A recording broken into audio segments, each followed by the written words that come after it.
हाय दोस्तों, मैं हाजिर हूँ अपनी नई कहानी के साथ। आज की कहानी आप बड़े ध्यान से सुनिएगा। क्या पता आपको जीवन में वह प्राप्त हो जाए जिसके लिए मनुष्य अपने पूरे जीवन भर प्रयासरत रहता है।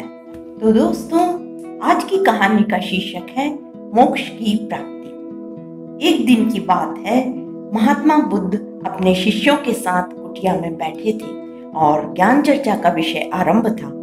शिष्यों के आग्रह पर उन्होंने एक कहानी आरंभ की। मंगल नाम का एक जल्लाद मगध राजमहल के पीछे बने कस्बे में रहता था। वह मगध साम्राज्य का प्रमुख जल्लाद था। उसका सारा जीवन दोषियों को फांसी देने में बीत जाता था। अब वह लगभग 60 वर्ष की आयु का हो गया था। मंगल अब राजकीय सेवा से मुक्त हो चुका था और अपने जीवन का शेष काल वह अपने घर में व्यतीत कर रहा था।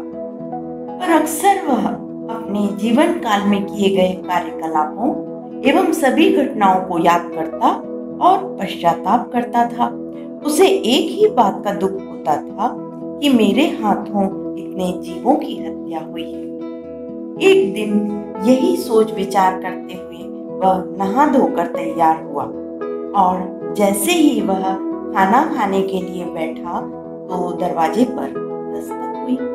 मंगल ने बाहर निकलकर देखा तो वहां एक भिक्षुक उनके द्वार पर खड़ा था, जो जान पड़ता था काफी दिनों से तपस्या के बाद उठा हुआ है और भूख से व्याकुल है। मंगल तत्काल अपना वह भोजन जो उसने स्वयं के लिए बनाया था ले आया और भिक्षुक को दे दिया।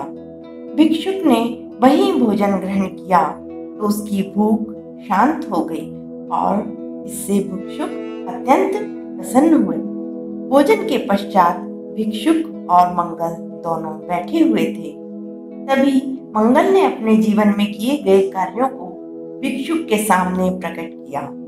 मंगल ने बताया कि कैसे उसने राजकीय सेवाओं के दौरान अनेक कैदियों और अपराधियों को मृत्यु दंड दिया है, जिसके कारण उसे अभी तक अपराध बोध होता है और इससे वह ग्लानि के भाव से ग्रस्त रहता है। भिक्षुक बड़े ही शांत चित्त भाव से मंगल की बातों को सुन रहे थे और रह रहकर मुस्कुरा भी रहे थे। मंगल ने अपने जीवन की प्रत्येक घटनाओं को भिक्षुक के सामने रख दिया। मंगल की सभी बातें समाप्त होने के बाद भिक्षुक ने उसे दोनों हाथों से उठाया और हृदय से लगा लिया। कहा, वत्स, तुमने यह सब क्या स्वयं से किया है या फिर किसी की आदेश के कारण? मंगल ने बताया कि सब बातें सिद्ध हो जाने के बाद राजा के आदेश पर ही मैंने मृत्यु दंड दिया है। तो भिक्षुक ने कहा, वत्स, फिर तुम दोषी कैसे हुई?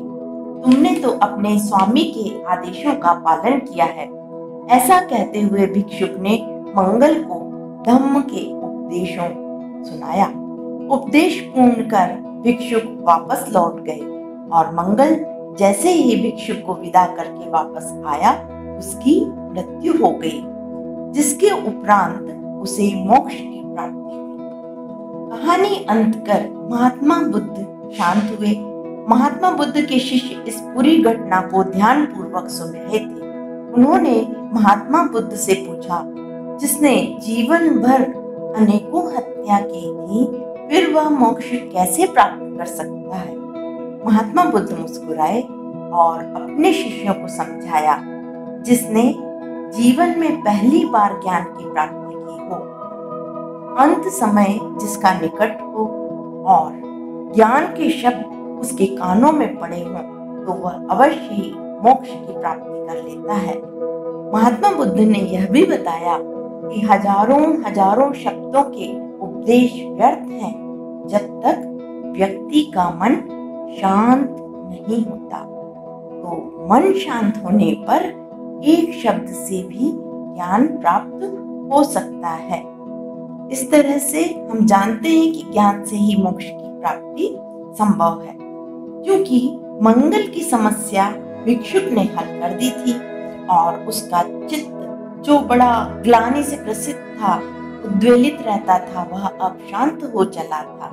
तो ऐसे में भिक्षुक के उपदेश उसने पूरी तरह आत्मसात कर लिए और उसे मोक्ष की प्राप्ति हो गई। तो दोस्तों, यह थी हमारी आज की कहानी। उम्मीद है आप सभी मोक्ष प्राप्ति का सरलतम रहस्य जान ही गए होंगे। आशा है आप इसे अपने जीवन में अमल में लेकर आएंगे। दोस्तों, आज की कहानी आपको कैसी लगी नीचे कमेंट सेक्शन में अवश्य बताइएगा।